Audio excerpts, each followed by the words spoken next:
નરેન્દ્ર મોદીએ જાપાનના 16 પ્રિફેક્ચરના રાજ્યપાલ સાથે કરી બેઠક।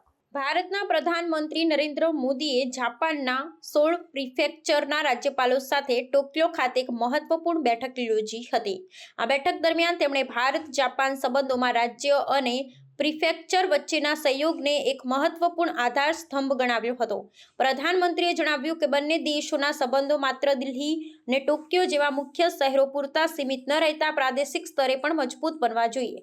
આ બેઠકનો મુખ્ય હેતુ બંને દેશો વચ્ચેના વ્યાપાર, ટેકનોલોજી, પર્યટન અને સાંસ્કૃતિક આદાન પ્રદાનને વધુ ગહન બનાવવાનો હતો।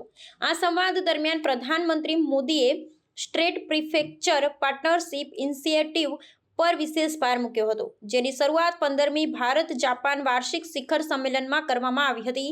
તેમણે જાપાનીઝ રાજ્યપાલોને ઉત્પાદન, સ્ટાર્ટઅપ, નવીનતા અને લઘુ તથા મધ્યમ ઉદ્યોગો જેવા ક્ષેત્રોમાં ભારતીય રાજ્યો સાથે ભાગીદારી કરવા માટે પ્રોત્સાહિત કર્યા હતા। તેમણે કહ્યું કે જાપાનની તકનીકી કુશળતા અને ભારતની પ્રતિભાઓનો સમન્વય આ સદીમાં તકનીકી ક્રાંતિનું નેતૃત્વ કરી શકે છે। જાપાનીઝ રાજ્યપાલોએ પણ આ વિચારને સમર્થન આપતા જણાવ્યું કે ઉપરાષ્ટ્રીય સ્તરનો સહયોગ બંને દેશો વચ્ચેના વ્યાપારિક, શૈક્ષણિક અને સાંસ્કૃતિક સંબંધોને નવી ઊંચાઈએ લઈ જવામાં ચાબીરૂપ સાબિત થશે। ગુજરાત અને શિઝુઓકા તેમજ તમિલનાડુ અને એહિમે જેવા રાજ્યો અને પ્રિફેક્ચર વચ્ચે પહેલેથી જ સફળ ભાગીદારીઓ કાર્યરત છે, જે આ પ્રકારના સહયોગની સફળતાનું ઉદાહરણ છે। આ બેઠક બંને દેશોના વિશેષ વ્યૂહાત્મક અને વૈશ્વિક ભાગીદારીને વધુ મજબૂત બનાવવાની દિશામાં એક મહત્વપૂર્ણ પગલું છે।